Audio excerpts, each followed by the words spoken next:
A poor waitress called the Alpha King. His son was found collapsed on the street. The blizzard didn't just howl, it screamed with the voices of forgotten gods. Inside the rusty ladle, the air smelled of burnt chicory and old grease, a fragile sanctuary against the white void outside. Clementia Rosehart wiped the counter for the 1000th time, her hands trembling not from the cold, but from a premonition that felt like a splinter in her soul. When she finally stepped into the alley to dump the last of the coffee grounds, she didn't find trash. She found a miracle wrapped in a dying heartbeat. A boy, golden-haired and ghost-pale, collapsed against the frozen brick. The clock on the wall of the diner didn't tick. It thudded, a heavy, mechanical heartbeat that seemed to count down the seconds of Clementia's youth. At 23, she felt like a woman carved from wood, weathered, sturdy, but increasingly hollow. The rusty ladle was the last stop before the world turned into the Great North, a stretch of wilderness ruled by legends that people in the valley only whispered about. Clementia's shift had ended an hour ago, but the snow was a living wall. She stayed, scrubbing the linoleum until the yellowed patterns began to blur. Her boss, a man of few words and even fewer kindnesses, had already retreated to the upstairs loft, leaving her with the keys and the crushing silence of the storm. She moved to the window, pressing her forehead against the glass. The cold was a physical blow, a sharp contrast to the humid heat of the kitchen. Outside, the world was gone.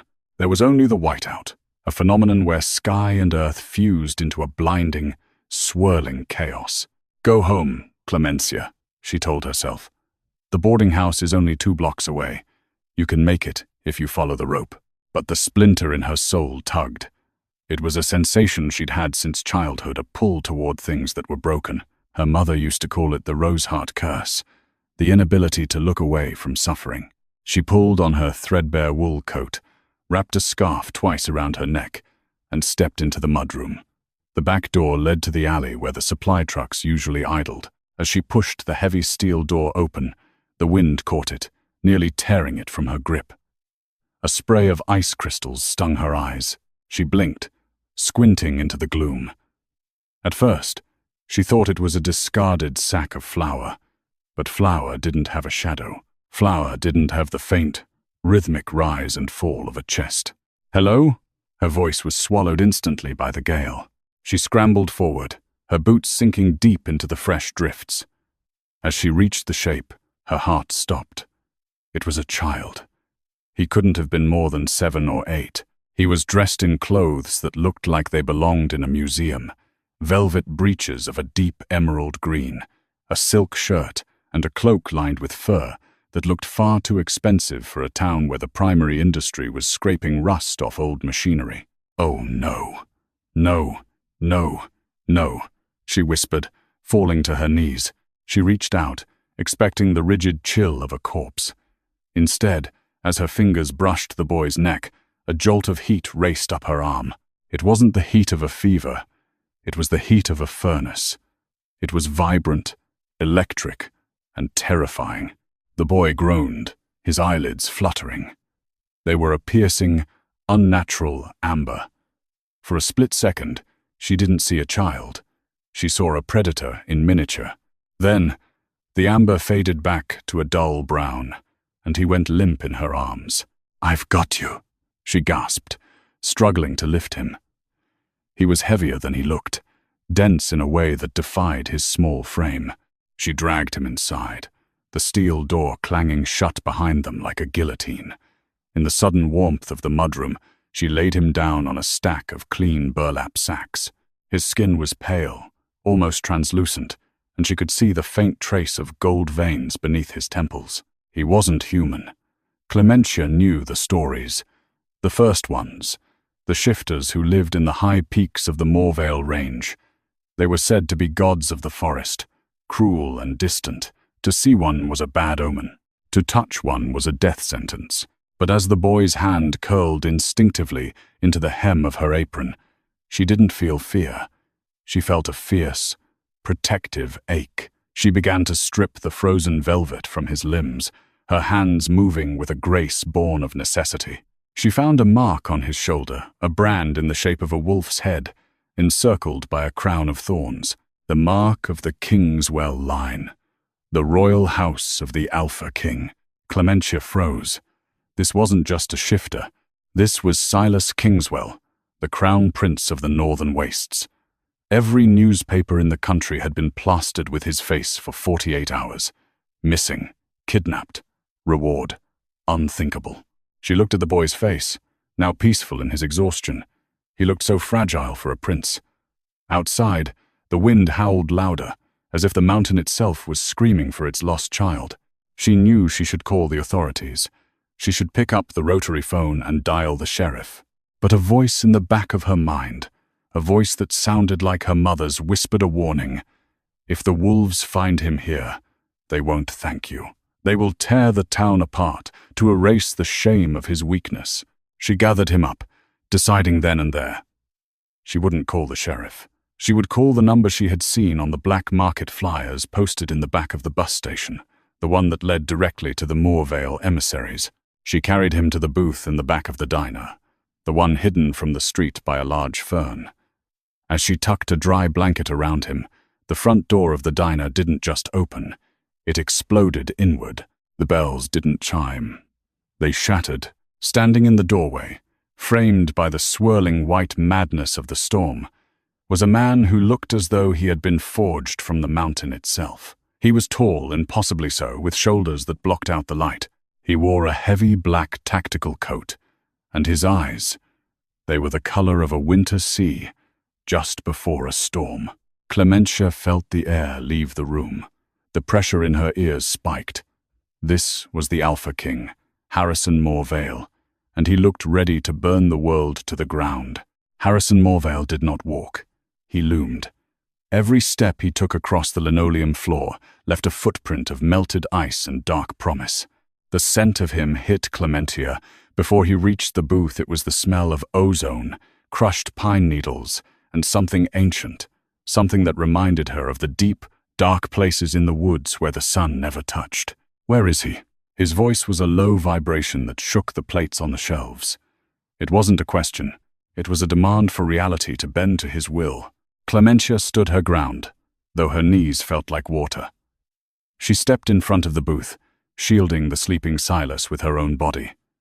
"He's safe. He's warm." Harrison's eyes narrowed. They were no longer the color of the sea. They were glowing with a primal, predatory gold. He moved with a speed that defied human physics. One moment he was 10 feet away. The next, he was inches from her face. He smelled her fear, he must have, but he also smelled the coffee and the cheap soap she used. He reached out, his hand larger than her entire face, and gripped her shoulder. The heat she had felt from Silas was nothing compared to this. It was like being touched by a live wire. "You touched a royal scion," he hissed, his face inches from hers. His features were beautiful in a way that was painful to look at, sharp, aristocratic, and utterly lethal. A human, touching the blood of the moon. "I saved his life," Clementia snapped, her temper flared by the sheer arrogance of his tone. He was freezing in the alley. I could have left him for the crows, King Moorvale. The use of his title made him pause. The gold in his eyes flickered, receding just enough to show the man beneath the monster. He looked past her, his gaze landing on the small, blanket-wrapped bundle in the booth. The transformation in him was instantaneous. The terrifying Alpha vanished, replaced by a father whose grief was so sharp it was visible. He brushed past Clementia, his movements suddenly tentative, almost fearful. "Silas," he whispered. He reached for the boy, but then he stopped, his hand hovering inches from the child's forehead. He stayed like that, frozen, a statue of agony. "Why aren't you touching him?" Clementia asked, her voice softening. "I cannot," Harrison said, his voice cracking. "The silver wasting, my magic, my very presence. It feeds the curse. If I touch him while he is this weak, I will accelerate the heart rot." Clementia looked at the boy, then back at the king. "But I touched him, and he didn't die." Harrison turned his head to look at her, his expression one of profound confusion. "You are human. You have no weld, no magical signature. To the curse, you are a ghost. You are the only thing that doesn't feed the fire." He looked at her hands reddened from the dishwater, scarred from 1,000 small kitchen accidents. In his eyes, those hands suddenly looked like the most precious tools in the universe. "Who are you?" he asked. "Clementia," she said. "I'm just a waitress." "No," Harrison said, his voice regaining its steel. "You are the woman who holds the life of the future king in your palms. And because of that, you are coming with us." "I have a life here," she protested, even as she knew how hollow the words were. "I have a job. You have nothing," Harrison said, his gaze sweeping over the dingy diner. "But in my kingdom, you will have everything. You will be his anchor. You will stay with him until the moon healers can find a way to break the wasting. And if I refuse?" Harrison stepped closer, his shadow swallowing her completely. "Then I will take you anyway. I am a king, Clementia. I do not ask for permission to save my son." The door of the diner swung open again, and 2 more figures entered. One was a tall, elegant woman, with hair the color of moonlight, Aurelia Wintercrest. The other was a man with a scarred face and a heavy sword strapped to his back. Vincentina Stormcrest's personal guard, though he served the king now. "The perimeter is secure, sire," Aurelia said, her voice like ice breaking. She looked at Clementia with a mixture of curiosity and disdain. "Is this the creature?" "She is the anchor," Harrison said. "Prepare the transport. We move under the cover of the storm." Before Clementia could utter another word of protest, Harrison reached down and picked up the entire bench of the booth, wood and all, with Silas still on it. He didn't want to risk shifting the boy's position. "Wait!" Clementia cried, grabbing her coat and the small tin box where she kept her tips. Harrison stopped at the door. He looked back at her, the blizzard howling behind him, his cloak billowing like a dark cloud. "Walk with me, Clementia Rosehart. Or run. It makes no difference. Your fate was sealed the moment you opened that back door." She followed him. She followed him into the white void, leaving behind the smell of grease and the ticking clock, stepping into a world where the laws of men meant nothing, and the heart of a king was the only son. The transport was not a car. It was a massive, armored beast of a vehicle, half tank and half limousine, that tore through the snowdrifts as if they were made of silk. Inside, the air was warm and smelled of expensive leather and medicinal herbs. Clementia sat in the back, Silas's head resting in her lap. She had been instructed to keep her hands on his temples. "Your touch grounds him," the woman named Aurelia had explained, her voice clipped. "It creates a vacuum where the curse cannot breathe." Harrison sat opposite them. He didn't look at the window. He didn't look at his advisors. He looked only at Clementia's hands. His intensity was a physical weight, making it hard for her to breathe. "How did he get lost?" she asked, her voice small in the plush cabin. Harrison's jaw tightened. "A coup. Not of the sword, but of the spirit. My brother sought to weaken the line by infecting the air. Silas was taken from the nursery, carried to the borderlands to die where the magic is thin." "Your own brother? In our world, blood is power," Harrison said darkly. "And power is a poison that makes men forget they were once brothers." The vehicle began to climb. Clementia felt the pressure change in her ears. The trees outside transitioned from the gnarled oaks of the valley to the towering, ancient pines of the high peaks. These trees were different. Their needles shimmered with a faint, bioluminescent blue, and their bark was white as bone. "We are entering the Vale," Aurelia whispered. The world outside changed. The blizzard seemed to hit a wall of invisible force and simply stop. Beyond the barrier, the sky was clear and filled with stars that looked large enough to touch. 3 moons hung in the sky, the Great Mother, the Hunter, and the Pale Maiden. In the center of the valley stood the Moon Peak. It was a castle that didn't look built. It looked grown. Spires of obsidian and quartz rose from the rock, glowing with an internal light. "Welcome to Moorvale," Harrison said. As they pulled into the grand courtyard, a small army of healers and guards awaited them. At the head of the group was an older woman with skin the color of deep mahogany and eyes that held the wisdom of centuries. "Philomena," Harrison called out as the door opened. "I have him, and I have found an anchor." Philomena Duskshaw stepped forward, her gaze immediately locking onto Clementia. She didn't look at the king. She walked straight to the vehicle and peered at the girl holding the prince. "A rose heart," Philomena whispered, her voice like dry leaves. "I should have known the mountain would provide a rose heart." "You know my name?" Clementia asked, bewildered. "I knew your grandmother," Philomena said, a faint smile touching her lips. "She left the peaks for the love of a human man. She traded her silver for a life of iron and dust. But the blood remembers its duty." Clementia felt a chill that had nothing to do with the weather. Her grandmother had always been a mystery, a woman who spoke to birds and knew the cure for every ailment. The healers moved in, but they didn't touch Silas. They used silken litters, and under Philomena's direction, they signaled for Clementia to move with them. "Do not let go of him, child," Philomena warned. "If you break the circuit now, the shock will kill him." They moved through the halls of the castle. Everything was magnificent, tapestries that moved like living water, floors of polished starlight, and the sound of 1,000 whispered prayers echoing in the stones. But for all its beauty, the castle felt cold. It felt like a place where joy was a luxury no one could afford. They reached the royal infirmary, a room flooded with the light of the 3 moons. Silas was laid upon a bed of soft moss and silk. Harrison stood at the threshold. He could go no further. The room was lined with silver, the one substance that could contain the wasting, but also the substance that acted as a barrier to alpha magic. He was a king who could move mountains, yet he could not walk 10 feet to hold his son. Clementia looked back at him. He looked diminished, standing there in the doorway, his hands clenched at his sides. "I'll stay," she said, her voice echoing in the quiet room. "I won't let go." Harrison's eyes met hers. For the first time, the predatory gold was gone completely.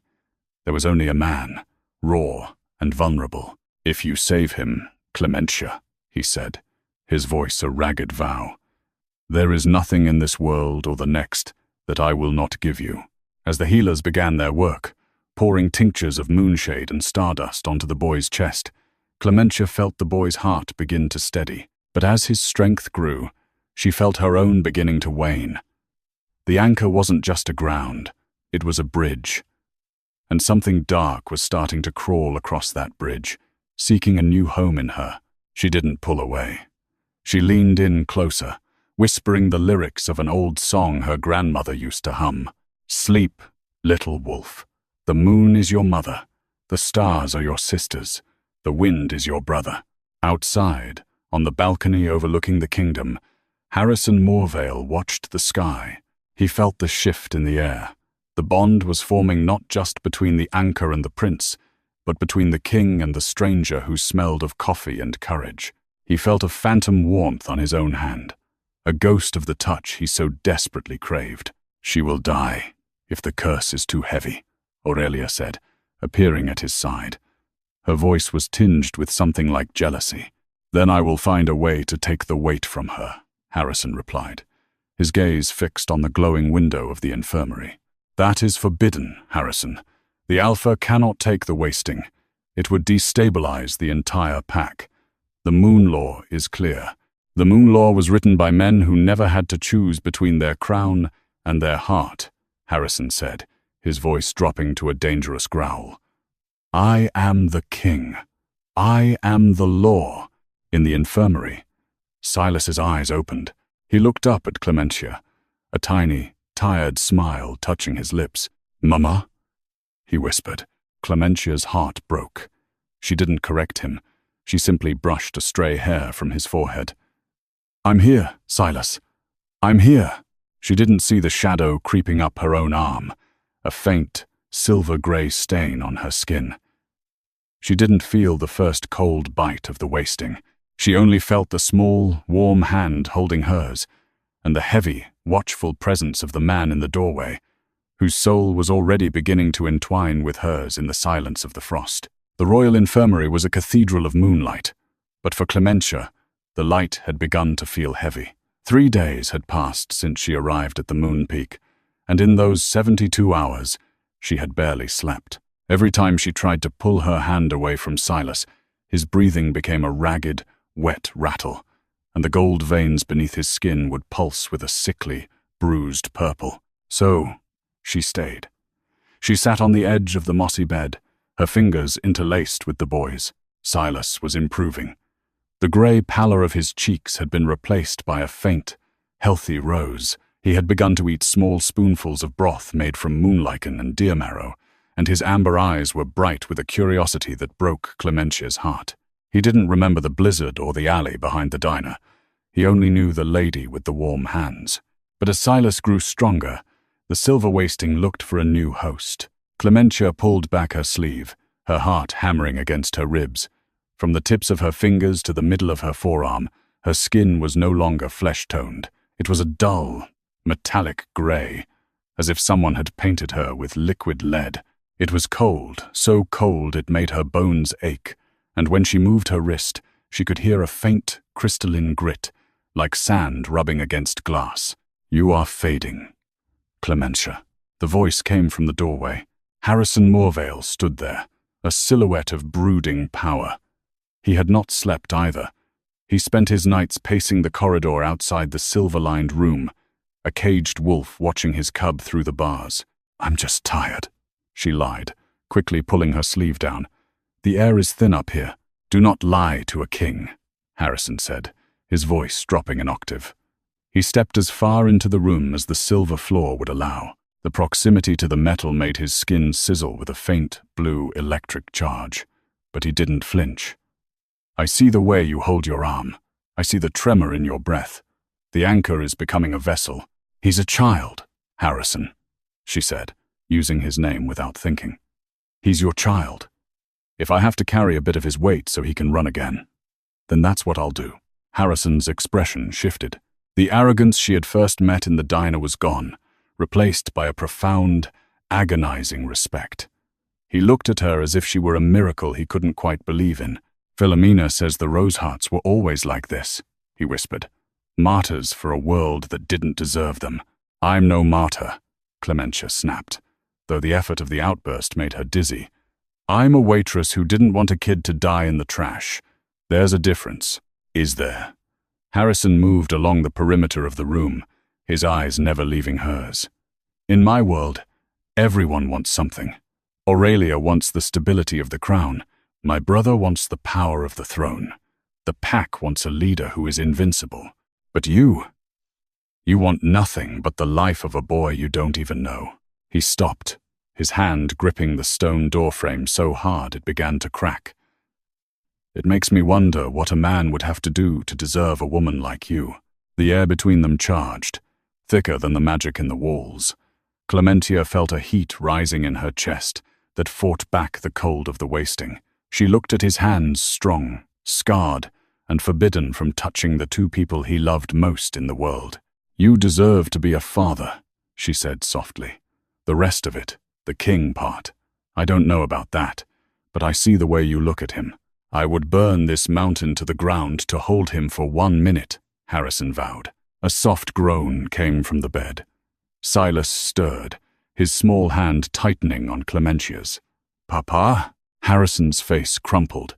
He reached out, his fingers trembling in the air, a hair's breadth from the silver threshold. "I am here, little Sunday. I am right here." Silas reached out his other hand, reaching for the empty space. It was a tableau of tragedy, the father who couldn't touch, and the son who couldn't understand why. Clementia couldn't take it. She shifted, leaning forward until she was at the very edge of the bed. She reached out her grey, wasted arm and took Silas's free hand, then extended her other hand toward Harrison. "Don't," Harrison warned, his eyes wide. "If you bridge us, the Alpha's power will flood through you. You're already too weak." "Take my hand, Harrison," she commanded, her voice ringing with a strength that surprised them both. "I am the anchor. Let me be the bridge." He hesitated for a heartbeat, then reached out. When his fingers brushed her palm, the world exploded into color. Clementia didn't just feel him. She saw him. She saw the vast golden wolf that lived inside his soul, a creature of fire and stars. She felt his grief, a tectonic weight, and his love, a sun that burned white-hot. The power was immense, a rushing river of vitality that poured through her arm, through her heart, and into the small hand of the prince. Silas gasped, his eyes flying open, glowing with a pure, radiant gold.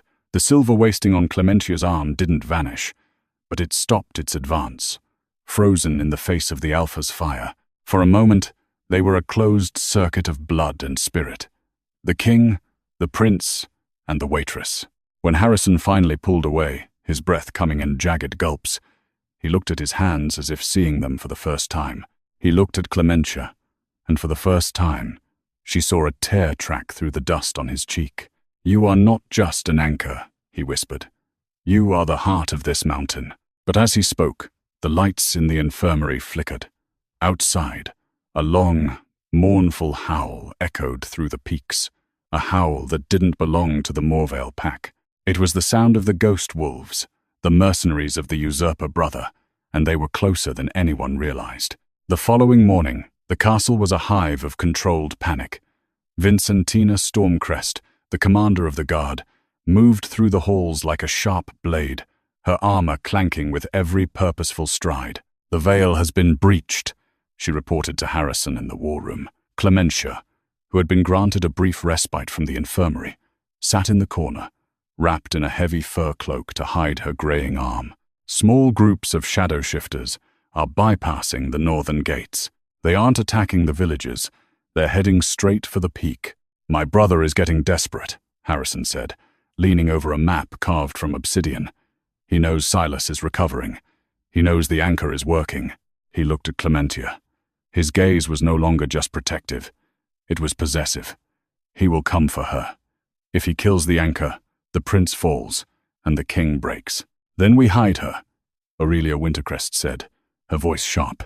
She looked at Clementia with a coldness that felt like a physical frost. "Take her to the deep cellars.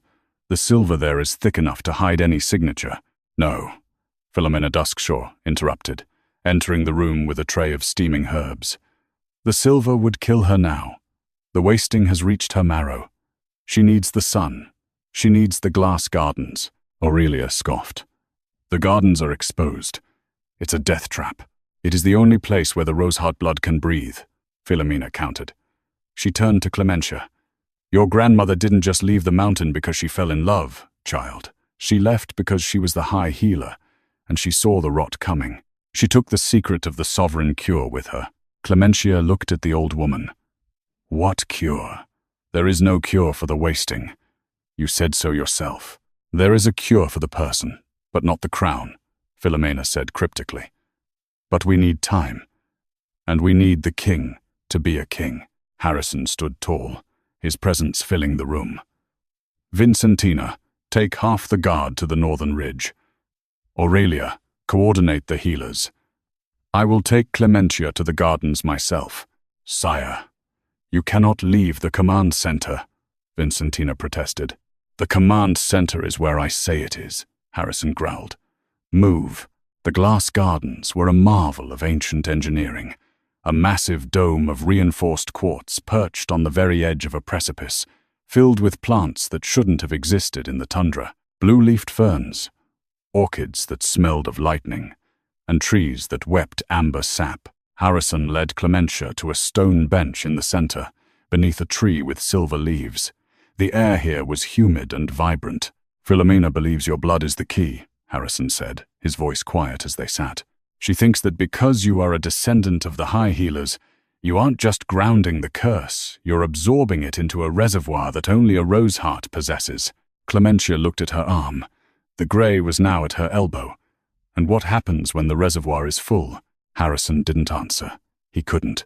He reached out, his hand hovering near hers. In the gardens, away from the silver of the infirmary, he could have touched her, but he didn't. He looked at her with a longing so intense it felt like a physical blow. "I spent my life thinking I was the strongest thing in this world," he said. "I thought my teeth and my claws were the only things that mattered.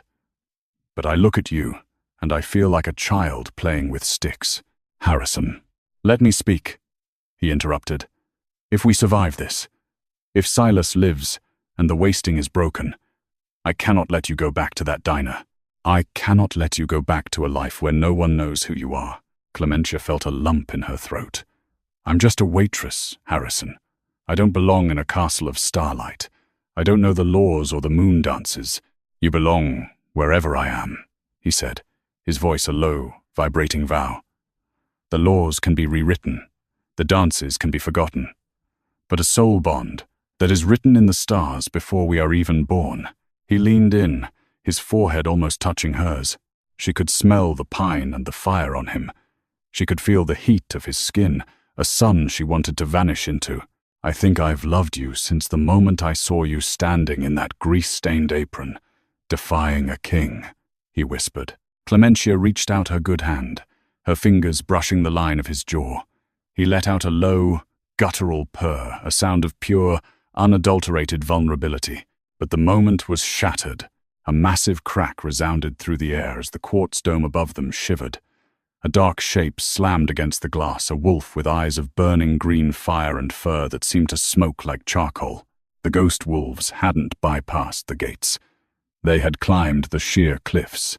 Harrison was on his feet before the glass even hit the floor. His transformation was a blur of violence and grace, flesh stretching, bones snapping and reforming, until a massive black wolf, larger than a grizzly, stood over Clementia. His fur was the color of midnight, and his eyes were twin suns of gold. He let out a roar that shook the very foundation of the mountain, a sound that told every living thing in the valley that the Alpha was awake. 3 ghost wolves shattered the quartz and descended. They were horrific things, distortions of shifters, fueled by the dark magic of Harrison's brother. They didn't howl, they shrieked. Clementia scrambled back against the silver-leafed tree. Her arm felt like lead, the wasting flaring in response to the dark magic in the room. She felt a sharp, stabbing pain in her chest, as if her very heart were turning to stone. Not now, she pleaded with her own body. Not yet. Harrison was a whirlwind of shadow. He caught the first wolf mid-air, his jaws snapping shut on its throat with a sickening crunch. He tossed the carcass aside like a rag doll and turned to face the other 2. But these wolves weren't here to kill the king. They were a distraction. Clementia felt a cold draft behind her. She turned, her eyes widening.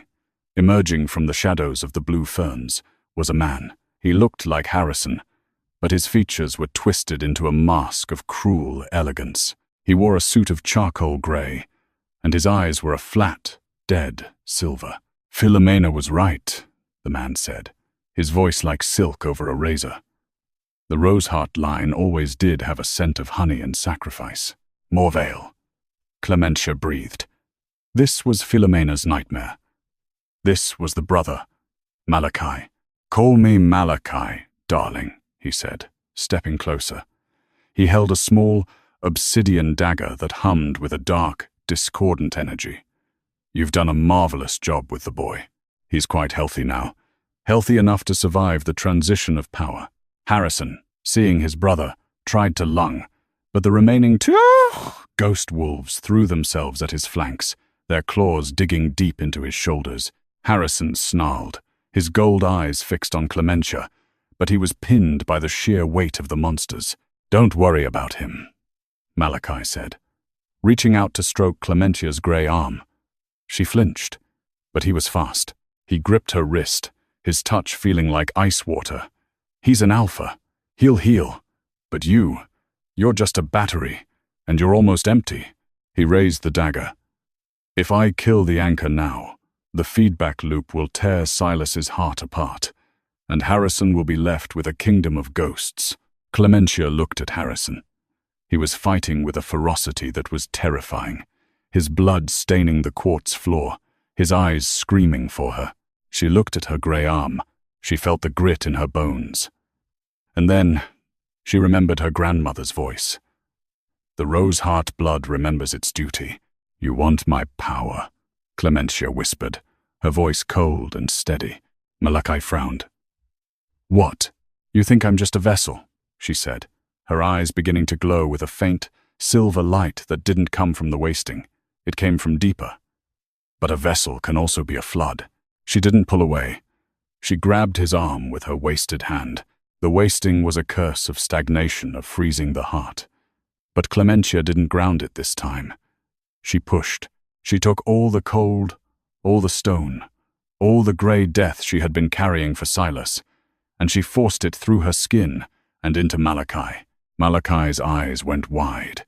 His silver eyes turned to actual silver, then to dull, flat lead. He tried to scream, but his throat was already turning to salt. The grey stain raced up his arm, faster than it ever had on Silas, fueled by the darkness already in his soul. "No!" he choked out, dropping the dagger. Harrison threw off the last ghost wolf and lunged. He didn't shift back into a man. He hit Malachi like a falling mountain, his claws ending the threat before the curse could even finish its work. The silence that followed was deafening. The glass gardens were a ruin of quartz and blood. Harrison shifted back, his human form covered in deep gashes, his breath coming in ragged sobs. He scrambled toward Clementia, who had collapsed against the tree. "Clementia! Clementia! Look at me!" She tried to open her eyes, but the world was fading. The effort of the flood had drained her. Her arm was completely grey now, and the stain was creeping up her neck, toward her jaw. "Silas," she whispered. "He is safe," Harrison said, gathering her into his arms. He didn't care about the silver-leafed tree or the laws. He held her against his bare chest, his warmth clashing with her unnatural cold. "He is safe, and the brother is dead. You did it, Clementia. You saved us. I'm so cold, Harrison. I have you," he whispered, pressing his forehead to hers. "I have you. I will not let you go. I will give you my fire. I will give you my soul. Just stay." Outside, the three moons were aligning, casting a brilliant, singular beam of light through the shattered dome. It was the night of the high moon, the only night where the sovereign cure could be attempted. But as Philomena and the healers rushed into the gardens, they saw the grey stain touch Clementia's lips. She wasn't breathing. Harrison let out a sound that wasn't human, a wail of grief that echoed off the obsidian walls of the castle and reached the very heart of the forest. The king had won his crown, but it looked as though he had lost the only thing that made it worth wearing. The air in the glass gardens didn't just carry the scent of blood and ozone. It carried the weight of a dying star. Harrison Morvale did not move. He remained on his knees, his massive frame shielding Clementia from the shards of quartz that littered the floor like frozen tears. The grey stain had reached her lips, a silent, metallic seal that had stolen her breath. "Sire, move aside." Philomena Duskshaw's voice cracked through the silence. She wasn't the humble herbalist now. She was the high seer, her eyes blazing with a fierce violet light. Behind her, healers carried basins of liquid moonlight and bundles of dried rosethorn. "She isn't breathing," Harrison whispered, his voice a ghost of its former power.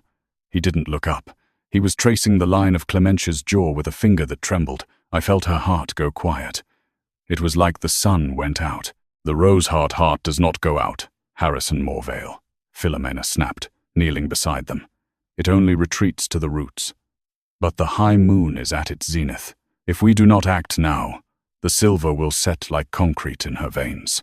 Philomena grabbed a bowl of crushed amber sap and smeared it across Clementia's forehead. "You are the Alpha. Your blood is the fire. She is the anchor. Her blood is the earth. To save her, you must stop being a king and start being a sacrifice." "Tell me what to do," Harrison said, finally meeting her gaze. His eyes were raw, stripped of all regality. "The sovereign cure is not a potion. It is a transfusion of the soul," Philomena explained, her hands moving with frantic precision. "You must open the bond completely. No shields, no barriers. You must pull the wasting out of her and burn it in your own fire. It will hurt. It may strip you of your rank. The pack may no longer hear your call if your spirit is charred." "I don't care about the pack," Harrison growled. "I don't care about the rank. Take it all. Just give me her breath." Philomena nodded. She took a silver needle, ironic, the very thing that caused the pain. and pierced Harrison's palm. Then Clementia's. She pressed their hands together, binding them with a ribbon of woven silk and wolf hair. "Now," Philomena whispered. "Find her in the dark." Harrison closed his eyes. He didn't focus on the pain in his shoulders or the cold of the garden. He focused on the ghost of the touch he had felt in the infirmary. He dived into the bond. At first, there was only a void, a silence so profound it felt like a physical pressure. Then, he saw it a tiny, flickering spark of gold at the bottom of a deep, grey well. It was Clementia. She was curled into a ball, surrounded by pillars of leaden ice. "Clementia!" he called out with his soul. The spark didn't move. The ice was closing in. Harrison didn't hesitate. He threw himself into the well. As an alpha, his spirit was a conflagration, a roaring beast of heat and light. He slammed into the grey pillars, not with claws, but with the sheer force of his desperation. The ice didn't melt. It shattered under the pressure of his love. In the physical world, Harrison's body began to smoke. His skin turned a deep, angry red, and the gashes on his shoulders began to bleed gold. A low, agonizing moan escaped his lips, but he didn't break the grip on Clementia's hand. Inside the well, he reached the spark. He wrapped his golden fire around her, shielding her from the grey. He felt the wasting try to jump to him, biting into his spirit like 1,000 frozen needles. He welcomed it. He sucked the cold out of her, pulling it into his own furnace and letting his alpha flame incinerate it. "Come back to me, Clementia," he pleaded. "The diner is closed. The mountain is waiting. I am waiting." The spark flared. A hand reached out from the center of the light, a hand that was no longer grey. In the glass gardens, the singular beam of the high moon hit the bound hands of the king and the waitress. The light didn't reflect. It was absorbed. Clementia's chest suddenly heaved. A sharp, gasping breath tore through her lungs, and her eyes flew open. They weren't brown, and they weren't gold. They were a brilliant, shimmering silver, the mark of the high healer reborn. Harrison collapsed forward, his head resting on her shoulder, his breath coming in ragged, exhausted puffs. The red heat was fading from his skin, leaving him pale and spent. Clementia blinked, the world coming back into focus through a haze of moonlight. She felt the warmth of his body, the rhythm of his heart against hers. She raised her hand, the one that had been leaden and dead, and found it soft, pink, and vibrant. "Harrison," she whispered, her voice like wind through silk. He groaned, a small, tired sound of triumph. He didn't pull away. He held her tighter, as if afraid that if he let go, the universe would realize it had been cheated and take her back. Philomena let out a long, shaky breath, sinking back onto her heels. "The Roseheart has returned," she whispered to the night. "And the king has found his match." The recovery was not a matter of days, but of weeks. The moon peak fell into a strange, expectant silence. The usurper Malachi was dead, his body turned to a statue of salt and cast into the great crevasse, but the kingdom he had nearly broken was still mending. Clementia spent her days in the high tower, the sunniest room in the castle. She was no longer a waitress. She was something the pack didn't quite have a word for. She wasn't a shifter, but the magic of the Rosehearts had awakened in her blood, giving her an affinity for the mountain that rivaled any wolf. She could hear the pulse of the trees. She could feel the approach of a storm hours before the clouds gathered. Silas was her constant shadow. The young prince had recovered completely, his energy boundless. He sat at her feet now, drawing pictures of wolves and diners on sheets of vellum. "Will you stay forever?" Silas asked one afternoon, looking up with wide, amber eyes. Clementia paused, her needle hovering over a tapestry she was mending. It was a habit of her old life, the need to fix things that were torn. "I don't know, Silas. Castles are very big. I think I might get lost." "Papa won't let you," Silas said with the simple certainty of a child. "He watches the door to your room every night. He thinks I don't see him, but I do. He looks like a big, sad dog when you aren't there."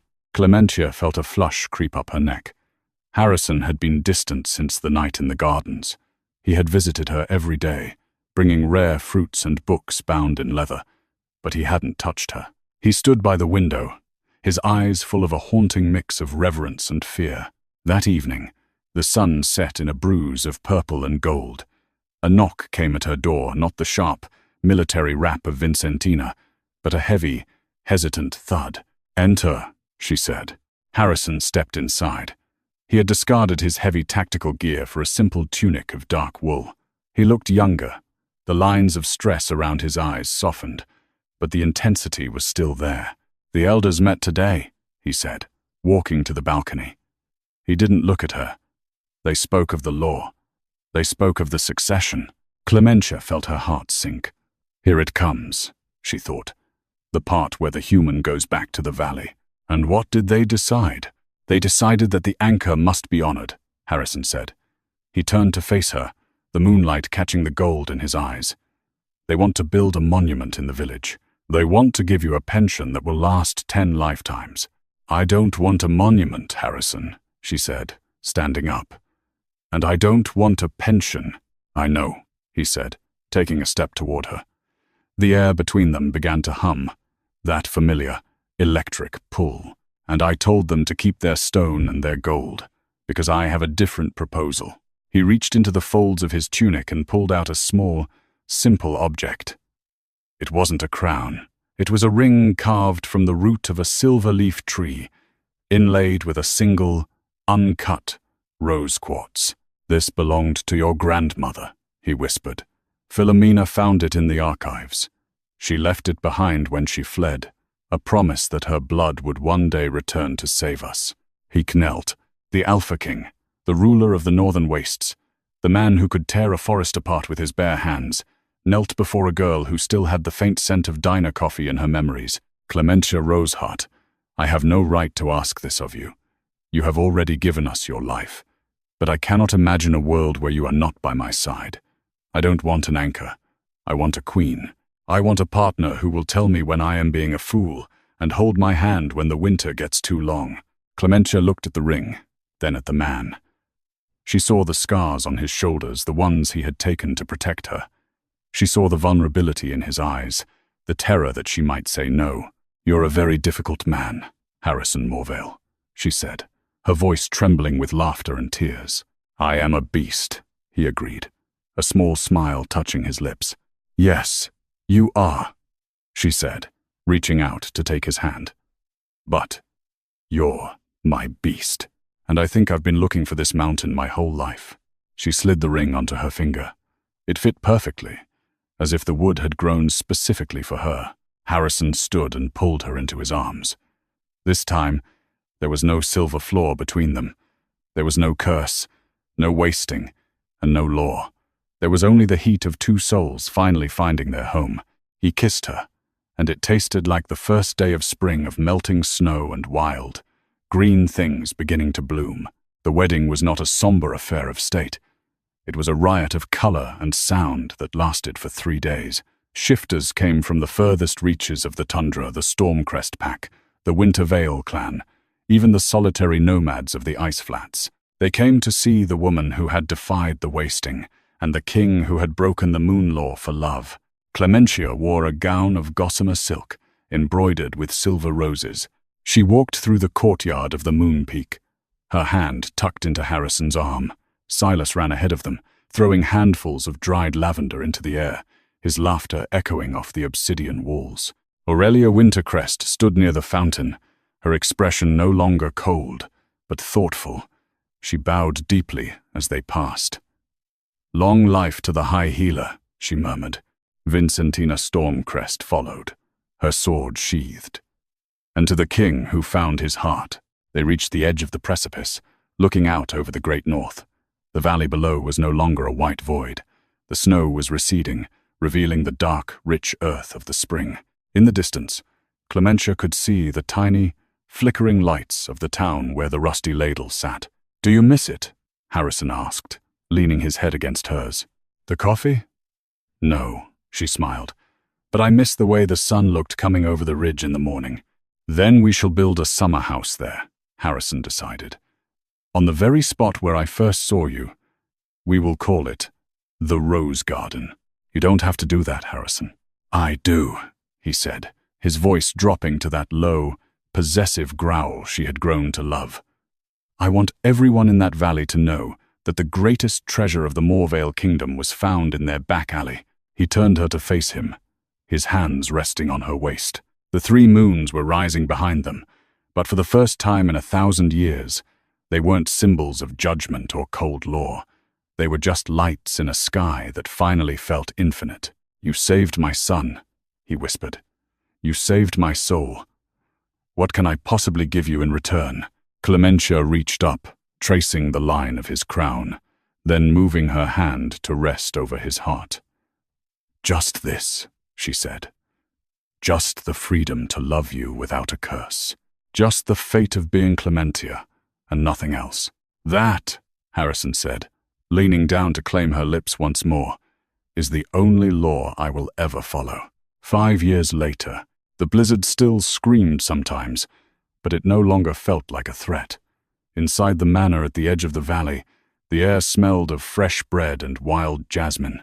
Clementia sat on the porch, watching a golden-haired boy of 12 practice his shifting forms in the grass. Silas was tall now, his movements fluid and confident. Beside him, a toddler with dark curls and piercing amber eyes tumbled through the clover, let out a tiny, high-pitched howl that made the birds take flight. A shadow fell over her. Harrison stepped out from the house, 2 mugs of steaming chicory in his hands. He looked older, a few strands of silver in his dark hair, but his eyes were as bright as the day they met. He handed her a mug and sat beside her, his thigh pressed against hers. The emissaries from the south are arriving tomorrow, he said, taking a sip of his drink. They want to discuss the new trade routes. Let them wait until noon, Clementia said, leaning her head on his shoulder. The strawberries are coming in, and Silas promised to help me pick them. Harrison laughed, a deep, rich sound that felt like the foundation of the world. A king waiting for strawberries. My ancestors would be horrified. Your ancestors didn't have my jam, she teased. He put his arm around her, pulling her close. They sat in silence, watching the sun dip below the Morvale peaks. The world was at peace. The Rusty Ladle was a museum now, a place where travelers stopped to hear the story of the waitress and the king. Clementia looked at her hand. The silver leaf ring still shimmered, a reminder of the night she stepped into the cold to find a miracle. She wasn't just an anchor anymore. She was the roots of the mountain, and the king was its peak, and between them they had built a forest that would never wither. I love you, Clementia Morvale, he whispered into her hair. And I love you, Harrison, she replied, closing her eyes. The wind picked up, carrying the scent of pine and promise. In the high peaks, the wolves began to sing not a song of war or a cry of grief, but a melody of freedom. It was a song that defied both crown and curse, a poetic heartbeat that echoed through the frost, telling the world that once a poor waitress had called the Alpha King, and in the ruins of a blizzard, they had found the only thing that could truly rule the moon, a heart that refused to turn to stone. Our journey ends here, at the intersection of a frozen past and a blooming future. Clementia Roseheart, the woman who thought she was just a waitress, proved that the greatest power in any realm is not found in a crown, but in the courage to stay when everyone else runs. Harrison Morvale, the king who thought he was a monster, found his humanity in the warmth of a human hand. Together, they rewrote the laws of their world, proving that destiny is not a prison, but a path we choose with every heartbeat. Thank you for following this cinematic saga. If the story of the Alpha King and his anchor touched your heart, please like, share, and subscribe for more epic romances and atmospheric tales. May your own path always lead you toward the light, no matter how cold the storm may seem.